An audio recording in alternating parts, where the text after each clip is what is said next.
रामकृष्ण हरी मंडळी, श्री स्वामी समर्थ। आज आपण दिव्याच्या अमावस्याबद्दल बऱ्याचशा प्रश्नांची उत्तरं पाहणार आहोत। प्रत्येकाच्या मनामध्ये बरेचसे प्रश्न येत आहेत, कारण की दिव्याची अमावस्या ही विभागून आलेली आहे। तर ही अमावस्येची जी दीपपूजन आहे ते 3 तारखेला की 4 तारखेला करावं, पूजा सकाळी की संध्याकाळी मांडावी, लहान मुलांना कधी आणि कसं ओवाळावं, मुले बाहेरगावी असल्यास काय करायचं, मासिक धर्मसूतक आल्यास पूजा कशी करावी, ही जी आपण दीप अमावस्येची पूजा मांडणार आहोत, तर ती आपण पूजा कधी उचलावी, उत्तर पूजा कशी करावी, त्यानंतर पूजेमध्ये जे कणकेचे दिवे आपण बनवणार आहोत ते कसे बनवावे, किती बनवावे, त्या दिव्यांचं नंतर काय करायचं, या दिवशी नैवेद्य काय करावा, अशी बऱ्याचशा प्रश्नांची उत्तरं तुम्हाला या व्हिडिओमध्ये मिळणार आहे। त्यासाठी व्हिडिओ शेवटपर्यंत बघा। चॅनलवर नवीन असाल तर नक्की सबस्क्राइब करा। व्हिडिओ आवडला तर जास्तीत जास्त लोकांपर्यंत शेअर करा। चला तर मग वेळ न घालवता आजच्या व्हिडिओला सुरुवात करूया। पंचांगानुसार अमावस्या तिथी ही 4 ऑगस्ट रोजी साजरी केली जाणार आहे। त्यानंतर 5 ऑगस्ट पासून श्रावण महिन्याला सुरुवात होत आहे। 5 ऑगस्टला सोमवार आहे, पहिला सोमवार, आणि श्रावण महिन्याची सुरुवात ही एकत्रित होत असल्याने यंदाचा श्रावण महिना हा अत्यंत खास मानला जात आहे। अमावस्या 3 ऑगस्टला रोजी दुपारी 3:50 म्हणजे आज शनिवारी 3:50 जवळपास 4ला 10 मिनिटं कमी असताना या अमावस्येला सुरुवात होईल, आणि उद्या रविवारी 4 ऑगस्टला दुपारी 4:42 म्हणजे 4:45च्या दरम्यान ही अमावस्या संपणार आहे। तर दीप अमावस्या जी आहे ती उदय तिथीनुसार 4 ऑगस्टला म्हणजे रविवारी साजरी करण्यात येणार आहे, कारण की कोणतीही तिथी आहे तर ती अमावस्येची तिथी कोणत्या दिवशी जास्त आहे त्या दिवशीला उदय तिथीनुसार तो दिवस खरा मानला जातो। तर उद्या 4 ऑगस्टला रविवारी ही अमावस्या साजरी केली जाणार आहे। अमावस्येच्या दिवशी जी रात्र असते ती संपूर्ण काळी असते, म्हणजे या दिवशी चंद्राची छाया ही अतिशय कमी प्रमाणात असते, तर पूर्ण चंद्र हा काळा दिसत असतो, त्यामुळे रात्रीचा अत्यंत अंधार असतो, आणि यामध्ये आपण दीप प्रज्वलन करून घरामध्ये उजेड करायचा असतो। अमावस्या ही तिथी माता लक्ष्मीला प्रसन्न करण्यासाठी अतिशय खास मानली जाते, म्हणून दिवाळीचं लक्ष्मीपूजन सुद्धा अमावस्येच्या दिवशी असतं। आणि ही दिव्याची अमावस्येची जी पूजा आहे, दीपपूजन आहे, ती शक्यतो संध्याकाळी दिवे लागण्याच्या वेळेस करायचं असतं। तर त्यासाठी तुम्ही 4 ऑगस्टला संध्याकाळी रविवारी तुम्ही दिवे लागण्याच्या वेळेस हे दीपपूजन करू शकता।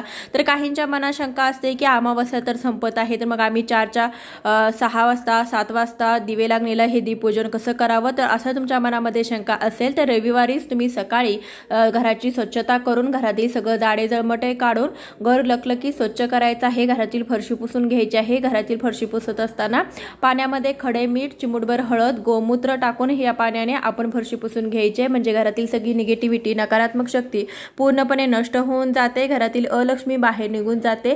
अमावस्या म्हणजे स्वच्छतेचा दिवस। या दिवशी आपण घरातील जेवढी साफसफाई करू, घरातील जे जुनं फाटकं तुटके कपडे असो, बंद पडलेले घड्याळे असो, इलेक्ट्रॉनिक वस्तू असो, ज्या जुन्या वस्तू आहे ज्या आपण वापरत नाही, असं ते जे आपल्या घरातलं जे भंगार सामान आहे, जे जुनं सामान आहे, न वापरत असलेले सामान आहे, अशी जी अडगळ ज्या दिवशी आपण घरातून बाहेर काढतो तो दिवस म्हणजे अमावस्येचा दिवस। अमावस्येच्या दिवशी आपण घरातून जेवढी आपल्याला नको त्या वस्तू आपण घरातून बाहेर काढून टाकल्याने घरामध्ये अलक्ष्मी जी असते तर ती निघून जाते, घरातील दरिद्री निघून जाते, आणि घरामध्ये माता लक्ष्मीचा वास असतो। त्यामुळे प्रत्येक अमावस्येला तुम्ही महिनाभर अशी मोठी किंवा स्वच्छतेची कामे नाही केली तरी चालेल, परंतु महिन्यातून एकदा अमावस्येच्या दिवशी तुम्ही बेडशीट बदला, किंवा सोफ्याचं कव्हर असो, घरातील साफसफाई असो, पडदे असो, तर अशा ज्या गोष्टी आहेत ज्या आपण रोज साफसफाई करत नाही, अशा जे साफसफाईच्या गोष्टी तुम्हाला अमावस्येच्या दिवशी करायच्या आहेत। घरातील स्वच्छता करून फरशी पुसून तुम्ही सकाळीच दिवे वगैरे स्वच्छ करून पूजा मांडणी करू शकता।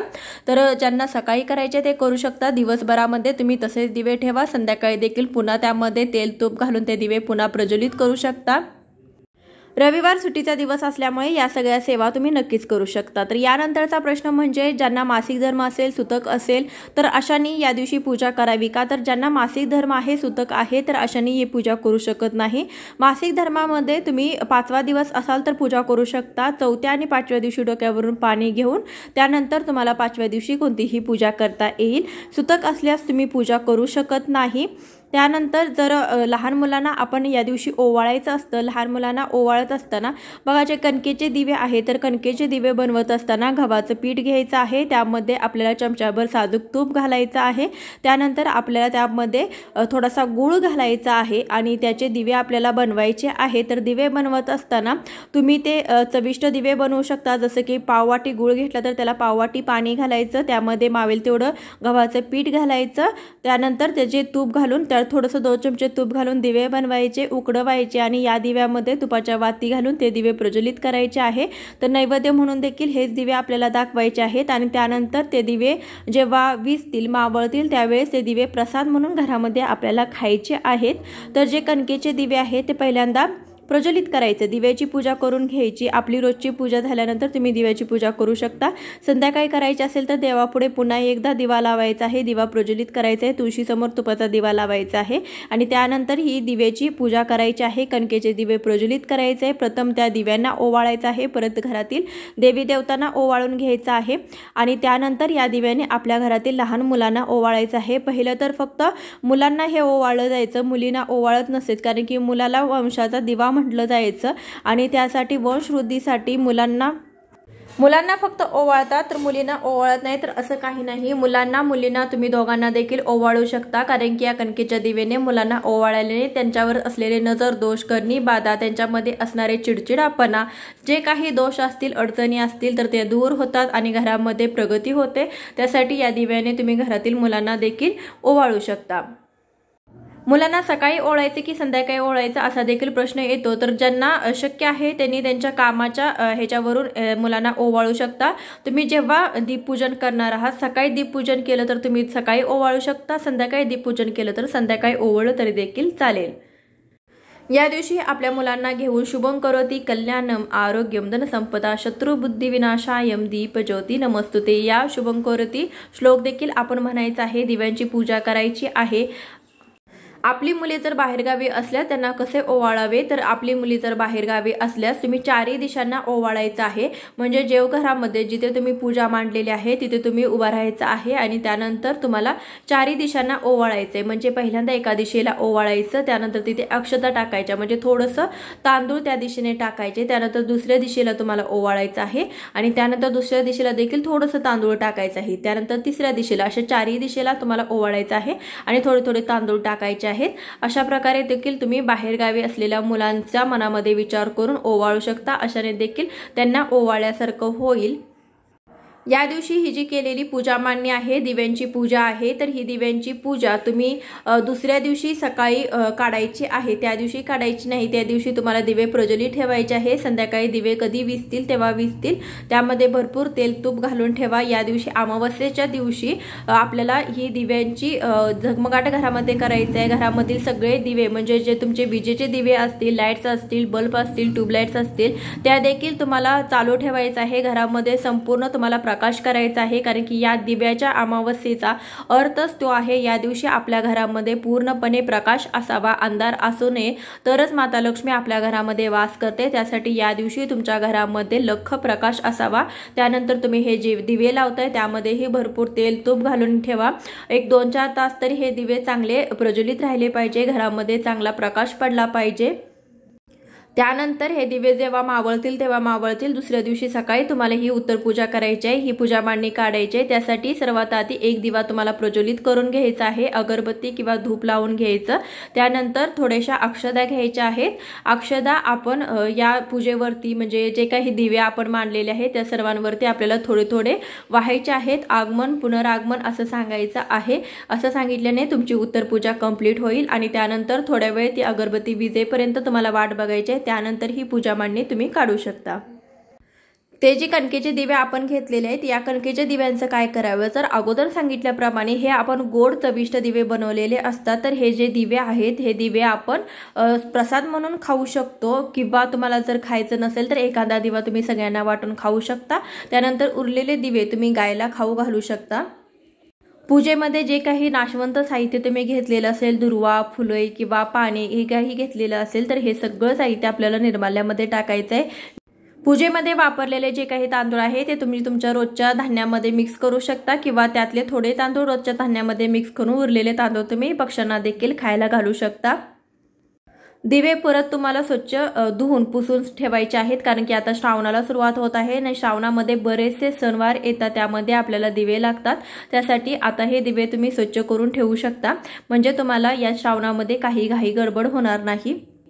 दिव्याची अमावस्या ही म्हणजे दीप अमावस्या, आषाढ अमावस्या, या दिवशी माता लक्ष्मीला प्रसन्न करण्यासाठी बरेचसे उपाय केले जातात। हा दिवस अतिशय खास मानला जातो, परंतु काही जण याला गटारी अमावस्या असं देखील म्हणतात आणि या दिवशी जे काही मांसाहार आहे तर ते भरपूर प्रमाणात करत असतात, परंतु या दिवशी मांसाहार चुकून देखील करू नये, कारण की या दिवशी अमावस्येच्या दिवशी माता लक्ष्मीची पूजा केली जाते आणि हा दिवस अत्यंत खास आहे। या दिवशी दिव्यांची पूजा केली जाते, यांना दिव्याची आवस असं म्हटलं जातं आणि या दिवशी तुम्ही घरामध्ये मांसाहार चुकून देखील करू नका। कणकेचे दिवे तुम्ही 5, 7, 11 या प्रमाणामध्ये बनवू शकता। कणकेचे दिवे बनवल्यानंतर त्यातला एक दिवा तुम्ही दक्षिण दिशेला देखील ठेवू शकता, त्याने या दिवशी पितरांना समर्पित हा दिवा ठेवला जातो, कारण की दिव्याची अमावस्या ही पितरांच्या पूजेसाठी देखील अत्यंत खास मानली जाते। त्यासाठी कणकेचा एक दिवा तुम्ही दक्षिण दिशेला तोंड करून ठेवू शकता, त्यामुळे पितरांना सद्गती मिळते, पितरांचा आशीर्वाद आपल्याला मिळतो आणि घरातील पितृदोष नष्ट होण्यासाठी मदत होते। त्यासाठी असा एक दिवा तुम्ही दक्षिण दिशेला नक्की लावा। या अमावस्येच्या दिवशी आपलं मुख्य प्रवेशद्वार देखील स्वच्छ करायचं आहे। मुख्य प्रवेशद्वार स्वच्छ करून त्यावरती स्वस्तिक शुभलाभ हे चिन्ह काढायचं आहे ओल्या कुंकवाने। त्यानंतर उंबरट्यावरती देखील आपल्याला स्वच्छ करून हळदीचं लेपन करायचं आहे। हळदीचं लेपन करत असताना हळद, गोमूत्र, पाणी मिक्स करून किंवा गुलाबजल मिक्स करून तुम्ही याचं लेपन करू शकता। त्यानंतर लेपन केल्यानंतर उंबरट्याच्या दोन्ही बाजूला तुम्हाला या दिवशी दिवे लावायचे आहेत, कारण की ही दिव्याची अमावस्या आहे। तर जसं लक्ष्मीपूजनाला महत्त्व आहे दिवाळीच्या, तसंच या दिव्याच्या अमावस्येला देखील अनन्यसाधारण असं महत्त्व आहे। त्यासाठी चौकटीवरती आपल्या उंबरट्यावरती आपल्याला माता लक्ष्मीच्या स्वागतासाठी 2 दिवे आपल्याला चौकटीच्या दोन्ही बाजूंना लावायचे आहेत। त्यानंतर तुळशीची पूजा देखील आपल्याला करायची आहे। तुळशीसमोर शुद्ध गायीच्या तुपाचा दिवा तुम्ही लावू शकता किंवा तिळाच्या मोहरीच्या तुम्ही देवपूजेसाठी तेल वापरता ते तेलाचा देखील तुम्ही दिवा लावू शकता। दिवा लावत असताना जोडवातीचा आपल्याला समावेश करायचा आहे, सिंगल वात ठेवायची नाही आणि तूप घालणार असाल तर फुलवात घालायची आहे। दिव्याच्या अमावस्येमध्ये नैवेद्य दाखवत असताना कणकेच्या दिवेचा नैवेद्य दाखवला जातो। त्यासोबतच अमावस्या आहे म्हणजे दूध साखरेचा किंवा खिरीचा तांदळाच्या खिरीच्या नैवेद्याला देखील अनन्यसाधारण महत्त्व आहे। हे नैवेद्य तुम्ही दाखवू शकता किंवा फुटाण्याचा आणि चिरमुऱ्याचा, ज्वारीच्या लाह्याचा असा देखील नैवेद्य दाखवला जातो। यापैकी कोणतीही वस्तू तुमच्याजवळ असेल तर त्याचा नैवेद्य तुम्ही दाखवू शकता, परंतु कणकेच्या दिव्यांचा नैवेद्य अत्यंत खास मानला जातो, त्यासाठी हा नैवेद्य देखील आपल्याला करायचाच आहे। आजच्या व्हिडिओमध्ये बऱ्याच प्रश्नांवरती उत्तर देण्याचा प्रयत्न केलेला आहे। व्हिडिओ कसा वाटला कमेंटद्वारे नक्की सांगा, जास्तीत जास्त लोकांपर्यंत नक्की शेअर करा। अजून काही प्रश्न असतील तर कमेंट करून विचारा।